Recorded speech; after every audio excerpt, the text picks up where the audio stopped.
ঈদের ট্রেনের টিকিট ছাড়ছি কিন্তু তোরা কাটবি না? আমি তো টিকিট কেটে ফেলছি। মাসুদ, তুই কিন্তু আমাদের সবার বের হওয়ার সবার পরে যাবে। তুই ঈদ শেষ করে আমাদের সবার আগে এসে ফেরত আসবি। আইসাটা রুম অসুন্দর না দেখছি আমি। ঠিক আছে, রুমটা একদম পরিষ্কার করে ফেলবি। সাবধানে যাবেন মামা। বাড়ি যাবো না আজকে? বাড়ি কিভাবে যাবো বলেন মামা? কেন? হোস্টেলে বন্ধ হয়ে যাইতেছে, আপনার রুমমেট তো যাইবো না। কিরকম সাইকো দেখছেন? ঈদ আইসে এখনো বাড়ি না যেতে এখানেই পড়তে হইবে। আমার কথাটা মানেন, ভিতরে যান, ঘাটটা ধাক্কা দিয়ে বাইর করে দেন। আপনারও তো আমিও রাগ করছিলাম, কিন্তু কিছু করার নাই। এতিমখানায় মানুষ হয়েছে, ঈদে যাইবো কই? যাওয়ার জায়গা নাই।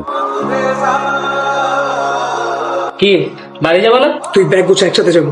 আমি তো ঈদে কোথাও যাবো না, বাইরে যে ভিড়। না গেলে আমারে বুঝান।